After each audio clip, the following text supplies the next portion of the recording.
Tiradipuram, July 27, 2025. We will recite Swami Vedanta Desikan's Godastuti.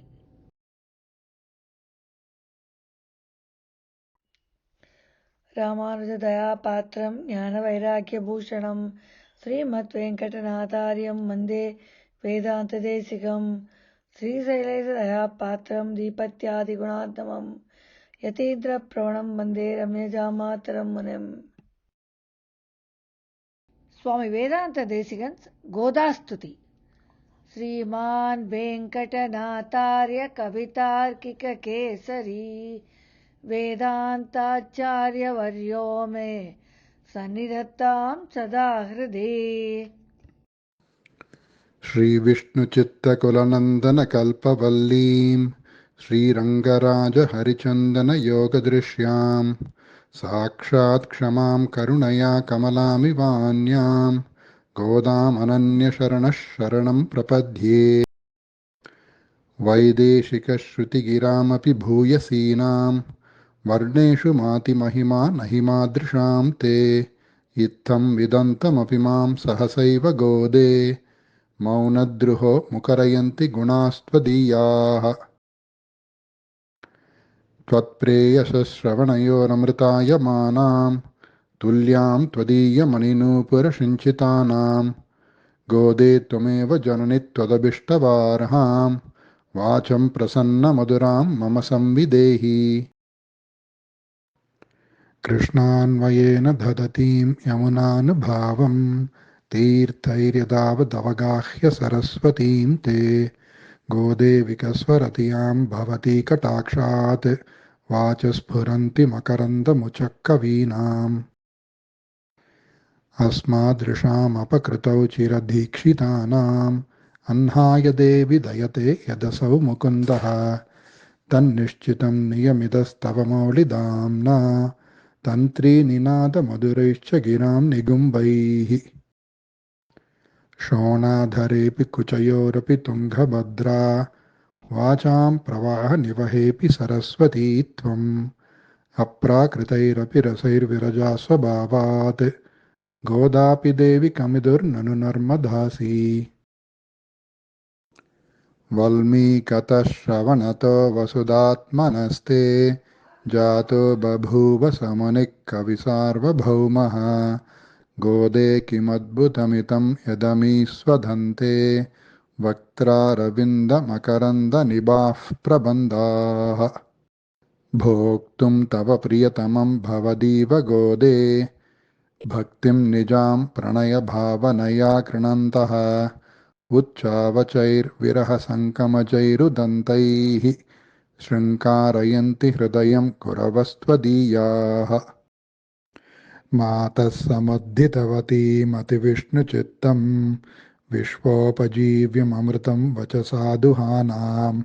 Tapachidam Himarucheri Vamurti Manyam Santaf Payodi Duhitus Sahajam Vidustvam Tatastute Madhupitastutilesha Vashyat Karnamrutaistutishatairanavaptapurvam Tvanmauliganda Subhakamupakhrityamalam Lebe Mahattara Padanagunam Prasadam Digdakshinapi Paripaktima Punyalabhyat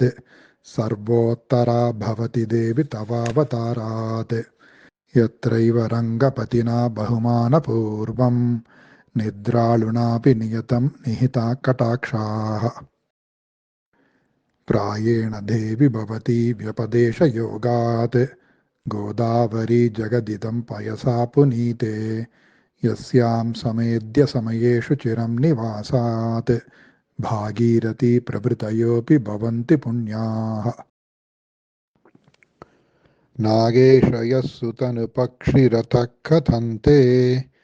Jatasvayammarapatih Purushah Puranaha Evam Vidas Samuchitam Pranayam Bhavatyaha Sandarshayanti Parihasa Girassakinam Tvadbhuktamalya Surabhikrita Charumole Hitva Bhujantara Gatamapi Vaijayantim पत्युस्तवेश्वरिमितप्रतिघातलोलाः बर्हातपत्ररुचिमा रचयन्ति भृङ्गाः आमोदवत्यपि सदा हृदयङ्गमापि रागान्वितापि ललितापि गुणोत्तरापि मौलिस्रजा तव मुकुन्दकिरीटबाजा गोदे भवत्यदरिता खलु वैजयन्ती त्वन्मौलिदामनिविभो शिरसा गृहीते स्वच्छन्दकल्पितसपीतिरसप्रमोदाः मञ्जुस्वना मधुलिहो विदधु स्वयं ते स्वायंवरं कमपि मङ्गलतूर्यकोशम् विश्वायमानरजसा कमलेन नाभौ वक्षस्थले च कमलास्तनचन्दनेन आमोदितोऽपि निगमैर्विभुरङ्घ्रियुग्मे दत्तेन तेन शिरसा तव मौलिमालाम् चूडापदेन परिगृह्य तवोत्तरीयम् मालामपि त्वदळगैरधिवास्य दत्ताम् प्रायेण रङ्गपतिरेष बिभर्ति गोदे सौभाग्यसम्पदभिषेकमहाधिकारम् तुङ्गैरकृत्रिमगिरस्वयमुत्तमाङ्गैः यं सर्वगन्ध इति सादरमुद्वहन्ति आमोदमन्यमधिगच्छति मालिकाभिः सोऽपि त्वदीयकुटिलाळकवासिताभिः धन्ये समस्तजगतां पितुरुत्तमाङ्गे त्वन्मौलिमाल्यभरसम्भरणेन भूयः इन्दीवरस्रजमिवाददति त्वदीयानि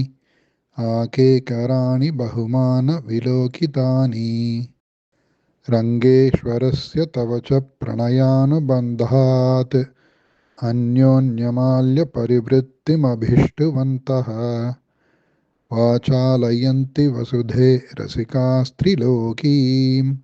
न्यूनाधिकत्वसमता विषयैर्विवादैः दूर्वादलप्रतिमया तव देहकान्त्या गोरोचना रुचिरया च रुचेन्दिरायाः आसीदनुज्झितशिखावलकण्ठशोभम् माङ्गल्यदं प्रणमतां मधुवैरिगात्रम् अर्च्यं समर्च्य नियमैर्निगमप्रसूनैः नाथं त्वया कमलया च समेयिवांसं मातश्चिरं निरविशन् निजमाधिराज्यं मान्यामनुप्रभृतयोऽपि महीक्षितस्ते आर्द्रापराधिनि जनेभ्यभिरक्षणार्थं रङ्गेश्वरस्य रमया विनिवेद्यमाने पार्श्वे परत्र भवति यदि तत्र नासीत् प्रायेण देवि वदनं परिवर्तितं स्यात् गोदे गुणैरपनयन् प्रणतापराधान् भ्रूक्षेपयेव तव भोगरसानुकूलः कर्मानुबन्धि फलदानरतस्य भर्तुः स्वातन्त्र्यदुर्व्यसनमर्मभिदानिदानम् रङ्गे तटिद्गुणवतो रमयैव गोदे कृष्णाम्बुदस्य घटितां कृपया सुवृष्ट्या दौर्गत्यदुर्विषविनाशसुधानदीं त्वां सन्तः प्रपद्य शमयन्त्यचिरेण तापान् जातापराधमपि माम् अनुकम्प्य गोदे गोप्त्री यदि त्वमसि युक्तमिदं भवत्याः वात्सल्यनिर्भरतया जननी कुमारं स्तन्येन वर्धयति दष्टपयोधरापि शतमखमणिनीला चारुकल्लारहस्ता स्तनभरनमिताङ्गी सान्द्रवात्सल्यसिन्धुः अलकविनिहिताभिस्रग्भिराकृष्टनाथा विलसतु हृदि गोदा विष्णुचित्तात्मजानः इति विकसितभक्तेरुत्थितां वेङ्कटेशात् बहुगुणरमणीयां वक्ति गोतास्तुतिं यः स भवति बहुमान्यः श्रीमतो रङ्गभर्तुः चरणकमलसेवां शाश्वतीम् अभ्युपैष्यन् कवितार्किकसिंहाय कल्याणगुणशालिने श्रीमते वेङ्कटेशाय वेदान्तगुरवे नमः. Sri Godanacha Tiruvadigaleye Charanam. For Arthanubhavam of Godastuti, visit Brinda